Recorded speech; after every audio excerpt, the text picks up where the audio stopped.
Matthew Evans, a wealthy man in his late 70s, sat alone in his silver Mercedes, tapping his thumb impatiently against the steering wheel. The air conditioner hummed, barely keeping the Kentucky heat at bay. Retired and wealthy from a life of business and finance, Matthew was used to things working in his favor. But that day, he found himself stranded with a flat tire, far from the comforts of his pristine mansion on the outskirts of town.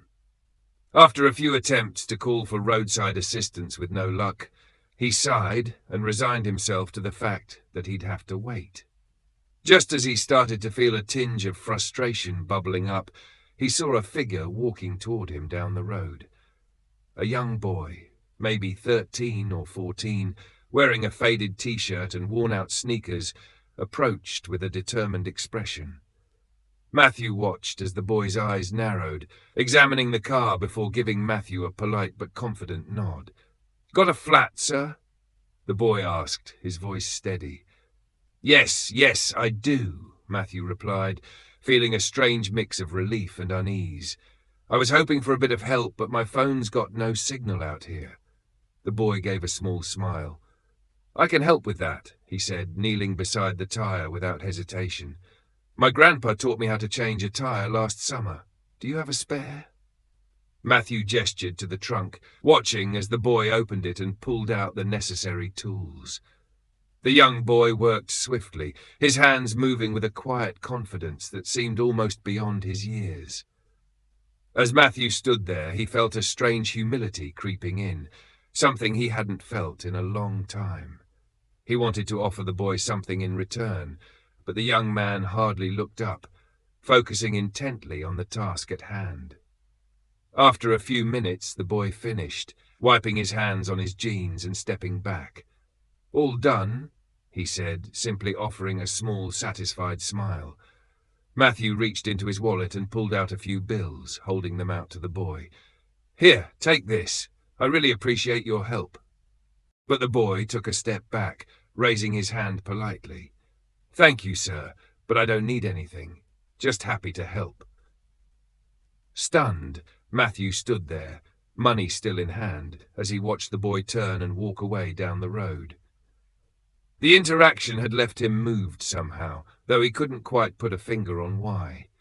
Alone now, he slipped the money back into his wallet and got back into his car, watching in the rearview mirror as the boy's figure grew smaller in the distance. For the rest of his drive, Matthew's thoughts kept drifting back to the boy. There was a quiet dignity about him, a self-assurance that wasn't born from money or privilege, but from something deeper. That night, as he sat alone in his lavish home, Matthew found himself unable to shake the image of the boy walking away with nothing but a smile. That evening, Matthew sat in the leather armchair of his study, surrounded by shelves of books he rarely opened. The room was quiet, save for the soft ticking of the grandfather clock in the corner. His dinner, a perfectly prepared steak and asparagus, sat untouched on the side table. He couldn't stop thinking about the boy Matthew had encountered. He had interacted with thousands of people in his lifetime, business partners, employees, investors. Most interactions revolved around negotiations, favors, and deals. There was always an exchange, a price, or an expectation. But this boy, this stranger, had helped him for no reason other than kindness. He leaned back, sipping his scotch. The memory of the boy's confident smile replayed in his mind. He didn't look like someone who had much, Matthew thought. The worn shoes, the faded clothes, the dust on his hands, it all told a story. And yet, the boy carried himself with a kind of integrity that seems so rare these days. The next morning, Matthew couldn't resist the urge to find the boy. He didn't know why, but something inside him felt unfinished. Maybe it was guilt, maybe gratitude, or maybe just curiosity. Whatever it was, he found himself driving down the same stretch of road, scanning the horizon for any sign of the boy. Hours passed as he stopped at gas stations and small diners, asking anyone who would listen if they'd seen a young boy fitting the description. Most shrugged or shook their heads, until finally, an older woman behind the counter at a small cafe spoke up. "Sounds like you're talking about Elijah," she said, wiping her hands on her apron. "That boy's always helping folks around here. Lives with his mama over in Harlan." "Harlan?" Matthew repeated, making a mental note. "Thank you." The town of Harlan was an hour away, nestled in the foothills of the Appalachians. The drive was scenic, but Matthew barely noticed. His mind was racing with questions. What kind of life did this boy have? What kind of family raised someone like that? When he arrived in Harlan, the streets were quiet, lined with modest homes and small businesses. He asked a few locals about Elijah and was eventually pointed to a small house on the edge of town. The house was worn but tidy, with a front porch that sagged slightly under its own weight. Matthew parked his car at an ease. He hesitated for a moment, unsure of what he would even say. Taking a deep breath, he knocked on the door. It opened a moment later, revealing a woman in her early 40s. She looked tired but kind, her eyes sharp and curious as she sized him up. "Can I help you?" she asked. "Good morning," Matthew said, clearing his throat. "I'm sorry to bother you, but I believe I met your son yesterday. Elijah, right? He helped me with a flat tire." Her expression softened instantly. "That sounds like my Elijah," she said with a small smile. "He's always helping folks." "I just wanted to thank him properly," Matthew said. "He wouldn't accept anything from me yesterday." She nodded, stepping aside to let him in. "He's out back. You're welcome to wait." Matthew stepped inside, taking in the modest surroundings. The furniture was old but clean, the walls adorned with family photos and a few hand-drawn pictures that looked like they came from a much younger Elijah.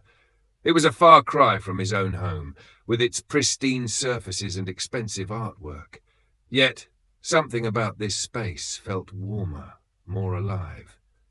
He followed her out to the backyard where Elijah was repairing the fence. The boy looked up, surprised to see Matthew. "Hey, mister," Elijah said, wiping his hands on his jeans. "What are you doing here?" Matthew smiled, feeling strangely nervous. "I wanted to thank you again. You helped me when I really needed it, and I just couldn't stop thinking about it." Elijah shrugged, his expression easy and genuine. It wasn't a big deal, but to Matthew it was, and he was determined to show it. Elijah leaned against the fence, his curious gaze fixed on Matthew. For a moment, neither of them spoke. The boy's calm demeanor made Matthew feel slightly out of place, as though he were the one being judged. "I don't think you realize what a big deal it was," Matthew finally said, breaking the silence. "People don't usually help strangers without expecting something in return." Elijah tilted his head slightly as if puzzled by the statement. "I don't see it like that," he replied. "If someone needs help and I can do it, why wouldn't I?" Matthew was struck by the simplicity of the boy's logic. He looked past Elijah to the yard. The fence was patched together with mismatched wood, the grass uneven and sparse. Behind the house, an old swing set leaned precariously, its chains rusted and broken. It was clear that Elijah's family didn't have much, but they made do with what they had. "You've got a good head on your shoulders," Matthew said, meaning it. "Your mother must be proud." Elijah grinned, glancing back toward the house. "She works hard. I just try to help out where I can." Matthew was quiet for a moment, absorbing the boy's words. He thought of his own childhood, spent in a house much like this one. His parents had worked tirelessly to make ends meet, teaching him the value of hard work and perseverance. Over the years, he had drifted away from those lessons, caught up in the pursuit of wealth and status. Now, standing in this yard, he felt an odd sense of nostalgia and regret. "I'd like to do something for you and your family," Matthew said at last. Elijah straightened up, his expression cautious. "We're okay, mister. We don't need anything." "It's not about need," Matthew insisted. "It's about what's right. You helped me, and I'd like to return the favor."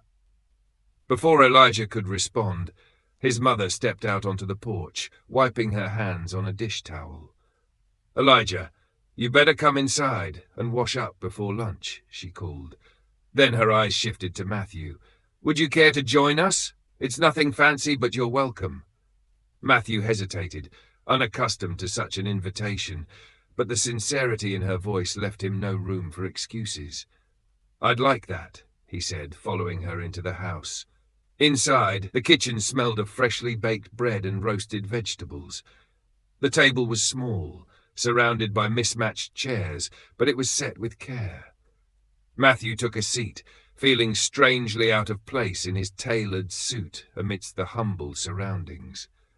Elijah washed his hands at the sink and joined them, his easy smile never faltering. As they ate, Matthew found himself drawn into their conversation. Elijah talked about his school, his friends, and his dreams of becoming an engineer. His mother shared stories about the community, speaking with a quiet pride about the people who looked out for one another. Matthew listened intently, feeling a warmth he hadn't experienced in years. For all his wealth and success, his own home felt cold and empty compared to this modest house, filled with laughter and genuine connection. After lunch, as they cleared the table, Matthew turned to Elijah's mother. "You've done a remarkable job raising him," he said. "He's got more heart than most people I know." She smiled, her eyes shining with gratitude. "Thank you. He's a good boy, but we've had our struggles. We've learned to appreciate the small things." Matthew nodded, his mind already turning over ideas. He didn't want to overstep, but he couldn't walk away without doing something for them. This family had given him a gift he hadn't even realized he needed. A reminder of what Matthew left their home that afternoon, with a sense of clarity he hadn't felt in years. Driving back to his estate, he began to plan. This wasn't about charity. It was about honoring the boy's selflessness and the family's resilience. Elijah and his mother deserved more than patched fences and worn furniture. They deserved stability and recognition for the strength they showed every day. The next morning, Matthew made calls, lots of them. He reached out to old colleagues, contractors and suppliers. By midday, a plan was set in motion. Within a week, trucks and workers began arriving at Elijah's home. Matthew stood on the sidewalk, clipboard in hand, directing the renovations as Elijah and his mother looked on in shock. "You didn't have to do this," Elijah's mother said, her voice trembling as she watched the crew unload supplies. "We've managed fine on our own." Matthew turned to her, his expression earnest. "You've done more than manage. You've thrived. But you gave me something I didn't know I was missing. Let me give back." Elijah was quieter than usual, standing next to his mother with a thoughtful look on his face. Matthew knelt slightly, meeting his eye. "You taught me something, Elijah. Helping people isn't about money, it's about showing up. I want to show up for you." Over the next several weeks, the house underwent a transformation. The sagging porch was replaced with sturdy wood, the roof repaired, and the rusty swing set out back was replaced with a new one. Inside, the walls were painted, the floors polished, and the kitchen upgraded with modern appliances. At first, Elijah tried to help with the renovations, carrying planks and sweeping debris, but Matthew insisted he take a break. "Your job," Matthew said with a smile, "is to enjoy being a kid for a little while." Still, Elijah couldn't resist sneaking out to watch the crew work, his eyes lighting up with curiosity as he observed them measure, cut, and build. One of the workers, a burly man named Joe, noticed his interest and invited him to help measure wood planks. Before long, Elijah was asking questions about tools and construction, his excitement infectious. Matthew watched from a distance, a warm pride swelling in his chest. For the first time in years, he felt like he was doing something meaningful, something beyond himself. The boy's energy reminded him of the ambition he once had before life became a blur of boardrooms and stock portfolios. One evening, as the sun dipped low, the project was nearing its end. The family stood on the porch, marveling at the transformation. Elijah's mother turned to Matthew, her voice choked with emotion. This isn't just a house anymore. It's a home. I don't know how we can ever thank you." Matthew shook his head, his tone soft. "You already have. You reminded me of what life is supposed to be about: family, connection, and purpose. I think I'm the one who should be thanking you." The final day of the renovation project felt like a celebration. Neighbours stopped by to see the changes, offering smiles and small gifts: fresh-baked bread, jars of homemade jam, and even a potted plant. Elijah's laughter echoed through the yard as he raced around, showing his friends the new swing set and the freshly painted rooms. Inside, the house, once tired and worn, now radiated life. Matthew stood on the front porch, leaning against the sturdy new railing, watching the scene unfold. He hadn't felt this kind of joy in years, simple, unfiltered joy that came from seeing others thrive. Elijah's mother walked over, a cup of iced tea in her hand. She offered it to him with a smile. "You've done more than fix a house," she said softly. "You've given us hope, and I think you've found something for yourself too." Matthew nodded, taking a sip. "I have," he admitted. "I spent so many years chasing things I thought mattered: money, status, influence, but none of it feels like this. None of it ever filled me the way this has." As the sun began to set, Elijah joined them on the porch, his energy still boundless. He looked at Matthew, his expression thoughtful. "Mr. Matthew," he began, "I've been thinking a lot about what you did for us. I want to do something like that one day. I want to help people too." Matthew placed a hand on Elijah's shoulder, his voice steady. "You already are, Elijah. Your kindness set all of this in motion. Don't ever lose that." The three of them sat together, watching the sky shift from gold to deep orange. The warmth of the day lingered, but there was a deeper warmth, one that came from connection, gratitude, and a shared sense of purpose. When it was time for Matthew to leave, Elijah and his mother walked him to his car. The boy's wide grin and his mother's tearful smile were etched into Matthew's memory as he drove away. This wasn't the end, he realized. This was just the beginning of a new chapter in all their lives. The weeks that followed brought more changes. Elijah's newfound curiosity about construction blossomed into a passion. Matthew arranged for him to spend time shadowing the workers who had helped renovate the house. Elijah soaked up every bit of knowledge, eager to learn. Matthew, in turn, found himself drawn back to Harlan again and again. Each visit felt less like a trip and more like a return home. He no longer felt like an outsider in their lives. He was part of something bigger now, and for the first time in years, he was content. The story ended where it had begun, in a small town with a big heart, where one act of kindness from a young boy reminded an old man of life's greatest lesson. It's not about what you have, but what you give.